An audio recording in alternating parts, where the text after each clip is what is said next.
다 함께 사도신경으로 신앙 고백하면서 1월 5일 새벽 기도회를 하나님 앞에 올려드리겠습니다.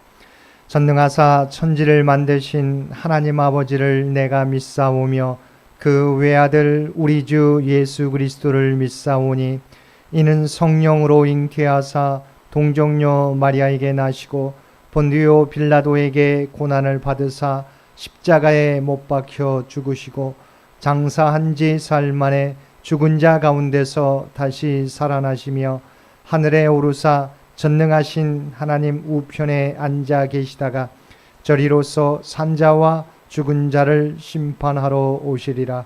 성령을 믿사오며 거룩한 공회와 성도가 서로 교통하는 것과 죄를 사하여 주시는 것과 몸이 다시 사는 것과 영원히 사는 것을 믿사옵나이다. 아멘. 우리 다 함께 찬송 545장 함께 찬송 부르시겠습니다. 찬송 545장입니다.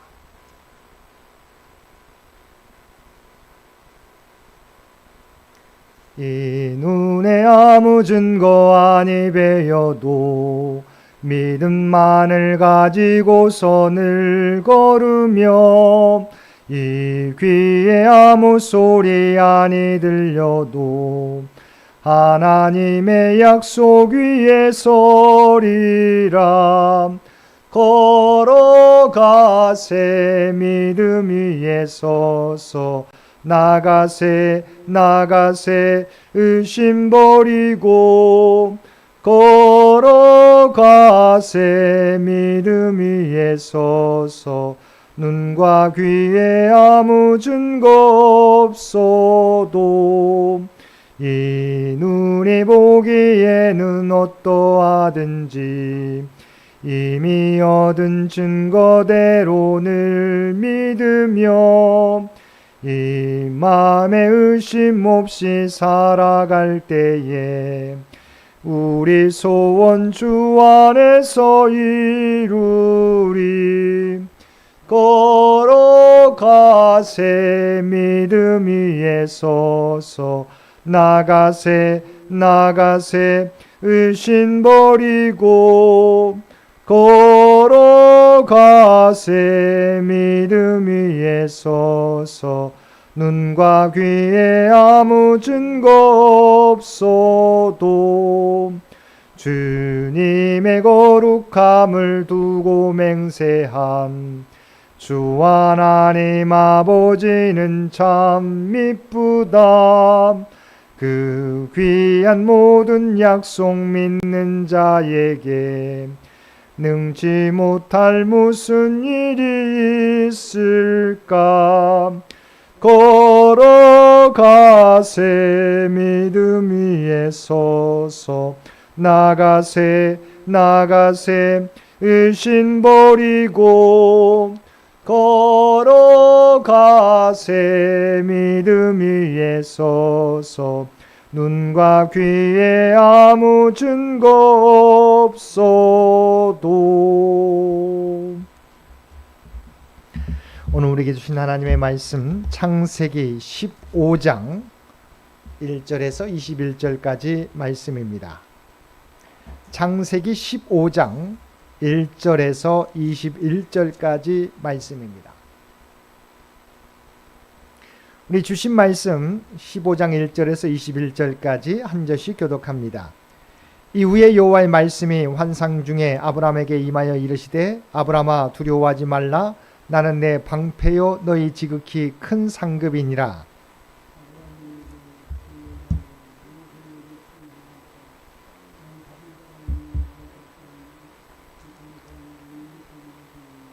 아브라함이 또 이르되 주께서 내게 씨를 주지 아니하셨으니 내 집에서 길린 자가 내 상속자가 될 것이니라.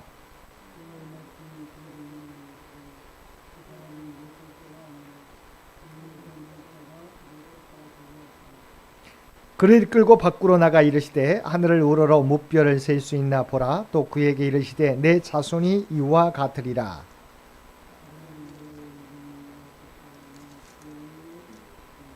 또 그에게 이르시되 나는 이 땅을 내게 주어 소유를 삼게 하려고 너를 갈대아인의 우르에서 이끌어낸 여호와니라.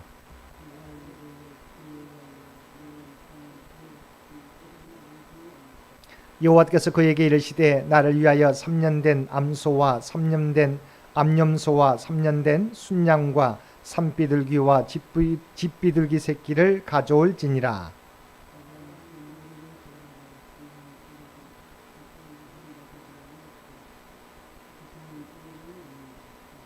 솔개가 그 사체 위에 내릴 때에는 아브라함이 쫓았더라.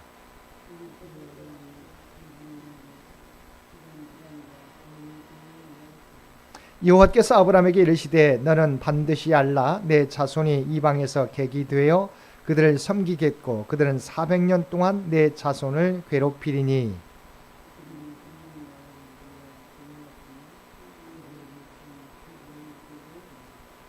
너는 장수하다가 평안히 조상에게로 돌아가 장사될 것이요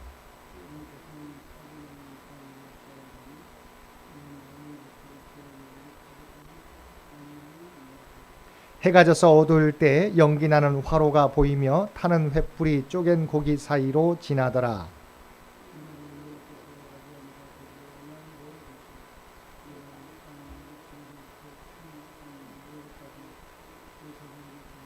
곧 겐 족속과 그니스 족속과 감문 족속과 함께 읽겠습니다. 아모리 족속과 가나안 족속과 기르가스 족속과 여부스 족속의 땅이니라 하셨더라. 아멘. 오늘도 1월 5일 금요일 하루를 말씀과 기도로 시작하는 우리 모든 성도들 가운데 하나님의 놀라운 은혜가 언제나 함께 하셔 주시기를 주님의 이름으로 간절히 축원드립니다. 오늘 통독할 말씀은 창세기 15장에서 17장까지 말씀입니다. 먼저 15장에서는 횃불 언약이 나옵니다. 12장에서 하나님으로부터 큰 민족을 이루게 해주겠다는 약속과 13장에서 롯에게 선택권을 양보한 후에 하나님께서 동서남북을 바라보게 하시고 보이는 땅을 너와 내 자손에게 주리라는 약속이 있었지만 아브라함에게는 아직 자식이 없었습니다. 그래서 아브라함은 자신의 충실한 종 다메섹 사람 엘리에셀을 자신의 상속자로 삼고 그를 통하여 대를 이어갈 생각을 하고 있었습니다. 그런데 하나님께서 환상 중에 나타나셔서 다메섹 사람 엘리에셀이 아니라 내 몸에서 날 자가 내 상속자가 되리라고 분명히 말씀해 주셨습니다. 그러면서 다시 아브라함을 밖으로 이끌고 나가서 하늘의 무표를 보여주시며 내 자손이 이와 같이 될 것이라고 다시 한번 약속해 주셨습니다. 이에 대해 아브라함은 6절 말씀에서 여호와를 믿었다고 말씀하고 있습니다. 여기서 믿었다는 말은 우리가 잘 알고 있는 아멘이라는 동사를 사용하고 있습니다. 아브라함은 자신과 아내 사라가 이미 늙었다는 현실적 제약을 초월하여 오직 여호와 하나님의 말씀과 약속을 신뢰하였던 것입니다. 이에 대해 하나님께서는 이를 그의 의로 여기셨다고 말씀하고 있습니다. 우리가 조금 이따 살펴보겠지만 17장에서는 하나님께서 할례 언약을 통해서 하나님은 그들의 하나님이 되시고 이스라엘은 하나님의 백성이 되는 언약을 체결하셨습니다. 그런데 중요한 것은 하나님께서 아브라함을 의로 여기신 것은 할례 받기 전이었다는 것입니다. 다시 말하면 하나님께서는 아브라함이 할례를 받아서 의롭다 인정해 주신 것이 아니라 아브라함의 믿음을 보시고 의롭다 인정해 주신 것입니다. 그래서 이 말씀이 이신층이 믿음으로써 의롭다 여김을 받는다는 구원의 교리의 근거가 된 것입니다. 따라서 신약 성경에서 본문을 세 차례나 언급하고 있습니다. 로마서 4장 3절 말씀입니다. 성경이 무엇을 말하느냐? 아브라함이 하나님을 믿음에 그것이 그에게 의로 여겨진 바 되었느니라. 갈라디아서 3장 6절입니다. 아브라함이 하나님을 믿음에 그것을 그에게 의로 정하셨다 함과 같으니라. 그리고 야고보서 2장 23절 말씀입니다. 이에 성경에 이른바 아브라함이 하나님을 믿으니 이것을 의로 여기셨다는 말씀이 이루어졌고 그는 하나님의 보시라 칭함을 받았나니. 하나님께서는 이처럼 아브라함의 믿음을 보시고 그 믿음을 의로 여기신 것입니다. 그렇습니다. 인간이 의롭게 되는 것은 자신의 공로로 되는 것이 결코 아닙니다. 인간은 그 누구도 스스로의 노력으로 의롭게 될 수가 없습니다. 왜냐하면 인간은 전적으로 부패하여 스스로는 구원에 이를 수 없기 때문입니다. 인간이 의롭게 되는 것은 하나님과 그리스도에 대한 믿음으로서만 가능하며 하나님은 그러한 인간의 믿음을 보시고 그들을 죄에서 구원하여 주시는 것입니다. 이어서 아브라함은 하나님으로부터 다시 한번 땅에 대한 약속을 받는데 여기에서 아브라함은 하나님께 표징을 구합니다. 8절 말씀입니다. 그가 이르되 주 여호와여 내가 이 땅을 소유로 받을 것을 무엇으로 알리이까?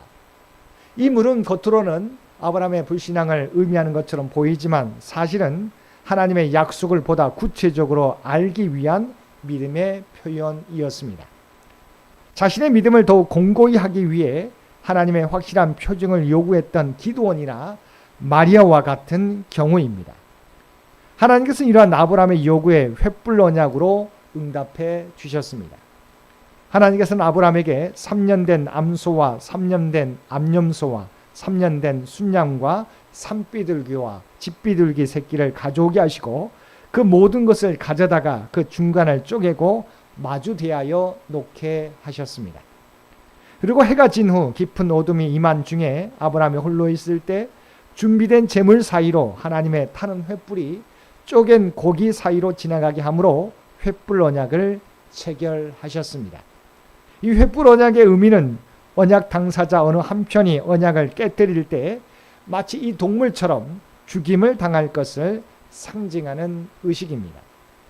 그리고 이 횃불 언약과 더불어 하나님께서는 추가로 두 가지를 알려주시는데 첫째는 13절에서 나와 있는 것처럼 400년간에 걸쳐서 아브라함의 후손들이 애굽에 억류될 것이 예언되고 있고 둘째는 18절 이하에 나와 있는 것처럼 하나님이 아브라함과 그의 후손에게 주신 약속의 땅 가나안의 경계가 비로소 처음으로 명시되었습니다. 16장에는 아브라함의 아내 사레의 종용 아래 사레의 여종 하갈을 첩으로 취하여 이스라엘을 낳게 된 사건을 보도하고 있습니다. 아브라함은 하나님으로부터 후사에 대한 약속을 거듭 받았을 뿐만 아니라 횃불 언약을 통해서 그 언약에 대한 표징도 보았습니다. 그럼에도 불구하고 16장에서 아브라함과 사레는 하나님의 약속을 인간적인 방법으로 이루어 보려고 시도하다가 도리어 문제만을 야기시키게 됩니다. 이는 하나님의 뜻을 인간적인 방법으로 이루려는 시도와 하나님의 약속을 끝까지 기다리지 못하는 조급함이 얼마나 나쁜 결과를 초래하는지 잘 보여주고 있습니다. 아브라함의 아내 사레는 후사에 대한 하나님의 약속에도 불구하고 아이를 낳지 못하자 급기야 자신의 여종이었던 하갈을 아브라함에게 첩으로 주었습니다. 사레의 이러한 행동은 하갈을 통해서라도 자녀를 얻기 위함이었습니다. 즉 사레는 남편이 하나님으로부터 후사에 대한 약속을 받았음에도 불구하고 자신이 나이 많아 생산할 수 없다는 생각에 이르자 자신의 여종인 하갈을 남편에게 첩으로 주어 생산케 함으로써 아브라함의 대를 잇고자 했던 것입니다. 결과적으로 하갈이 임신하게 되자 하갈은 도리어 사레를 멸시하였습니다. 이 일을 사레가 아브라함에게 아랠 때 아브라함은 사레에게 당신의 여종이니 당신의 눈에 좋을 대로 행하라고 말합니다. 이에 사레가 하갈을 학대하자 하갈은 사레 앞에서 도망합니다. 하나님의 사자가 광야의 샘물 곁까지 도망간 하갈에게 나타나셔서 내 주인에게 돌아가서 그 수하에 복종하라고 명령합니다. 그리고 10절에서 하갈에게 내가 내 씨를 크게 번성하여 그 수가 많아 셀 수 없게 될 것이라고 예언하였습니다. 그리고 그 아들의 이름을 이스마엘이라고 하라고 말씀하셨습니다. 의미는 하나님께서 내 고통을 들으셨다는 것입니다. 이러한 사실은 이스마엘이 비록 연약한 인간들의 허물과 실수로 말미암아 생겨났지만 그럼에도 불구하고 하나님의 구속 역사에서 한 지류를 형성하게 될 것임을 보여줍니다. 즉 하나님은 인간의 허물과 실수를 당신의 구속의 섭리 속으로 끌어들이사 오히려 그것을 당신의 뜻을 이루는 방편으로 사용하신 것입니다. 물론 이처럼 하나님께서 인간의 실수와 허물까지도 당신의 뜻을 이루는 방편으로 사용하신다고 해서 인간의 실수와 허물이 정당화될 수 있다는 것은 아닙니다. 인간의 실수와 허물은 분명하게 하나님 앞에서 잘못된 것이요, 그에 대한 보응은 피할 수 없습니다. 다만 하나님께서는 인간의 그러한 허물까지도 선으로 바꾸어 사용하심으로 당신이 택한 백성의 연약함으로 인한 실수와 허물에도 불구하고 당신의 구속의 계획을 한치의 오차도 없이 이루어 가신다는 것입니다.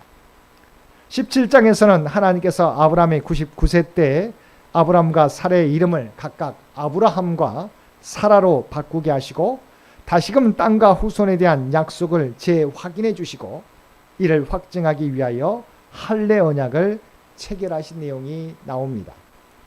하나님께서는 이스마엘이 태어난 지 13년이 지난 아브라함이 99세가 되었을 때 다시 아브라함에게 찾아오셔서 고귀한 압이라는 뜻의 아브라함의 이름을 열국의 압이라는 의미의 아브라함으로 바꾸게 하시고 나의 공주라는 뜻을 가진 사례를 열국의 어미라는 의미의 사라로 바꾸게 하셨습니다. 단순히 개인적으로 고귀한 신분을 강조하는 이름에서 하나님의 구원 역사의 과정에서 이스라엘 민족의 조상으로 갖는 공적 신분을 강조하는 이름으로 바꾸게 하신 것입니다.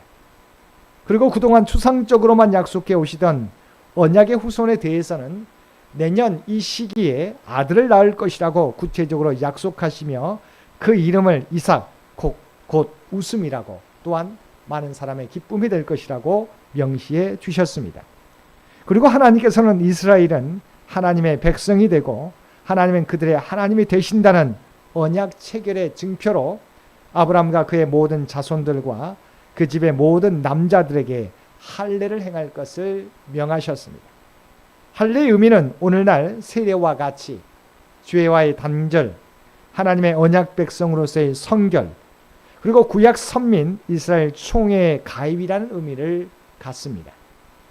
이처럼 하나님께서는 약속해 주신 것들을 다시 확인해 주심으로 아브라함을 비롯한 오늘을 살아가는 우리들의 믿음이 흔들리지 않도록 은혜를 베풀어 주십니다. 그러므로 우리가 지금은 다 이해하지 못할지라도 하나님께서는 하나님의 시간표에 따라서 하나님의 구원 역사를 이루어 가심을 믿고 믿음의 발걸음을 옮기며 살아가겠다고 결단하는 저와 여러분 모두가 되시기를 주님의 이름으로 간절히 축원드립니다. 함께 기도드리겠습니다. 사랑과 은혜가 충만하신 아버지 하나님, 하나님은 우리의 하나님이 되시고 우리는 하나님의 백성인 줄 믿습니다. 자기 백성들의 아픔과 상처를 언제나 돌아보시며 들으시는 하나님이신 줄 믿습니다. 이제는 우리가 하나님의 백성답게 열국의 압이라는 이름을 받은 아브라함처럼 이 땅에서 이 세상의 주관자여 구원자 되시는 주님만을 의지하며 살아가는 우리 모두가 되게 하여 주시옵소서. 오늘도 이 나라 이 민족을 긍휼히 여겨주시며 하나님께서 친히 인도하여 주시기를 원합니다. 교회 창립 100주년을 준비하며 나아가는 창현재단과 창현의 가족들을 기억하여 주시고 올 한 해 동안도 아버지 하나님 우리의 모든 기도와 헌신을 통해서 하나님이 계획하신 바를 이루어 가게 하여 주시옵소서. 또한 바라옵기는 이 땅에서 육신의 연약함을 안고 살아가는 죄 백성들을 눈동자와 같이 지켜주시며 하나님의 치유와 회복의 역사를 나타내 보여주옵소서. 경제적으로 물질적으로 어려움 당하는 자들에게도 하나님 그들에게 풍성한 은혜를 허락하여 주시옵소서. 또한 우리의 사랑하는 자녀들에게 믿음을 허락하여 주시며 또한 지혜를 허락하여 주시어서 하나님의 자녀로서 부끄러움 당하지 않고 하나님의 영광과 하나님의 뜻을 나타내는 귀한 믿음의 자녀들 되게 도와주시옵소서. 오늘 또 우리에게 복된 하루를 허락해 주신 것 진심으로 감사합니다. 날마다 말씀과 기도로 주님과 동행하게 도와주시옵시고 이 땅에서 하나님의 부름받은 백성이라고 하는 정체성을 잃어버리지 않게 하여 주시옵소서. 그리고 아버지 하나님 우리의 삶을 통해서 그리스도의 선한 영향력이 이 세상 가운데 나타나게 하여 주옵소서. 이 모든 간구 우리를 구원하여 주신 예수님의 이름으로 간절히 기도드리옵나이다. 아멘. 여러분 기도하실 때 오늘 주신 말씀을 위해서 이 나라의 민족을 위해서 창현 재단을 위해서 창현의 가족들을 위해서 기도해 주시고 각자의 기도 제목 가지고 하나님 앞에 더욱더 가까이 나아가시기를 바랍니다.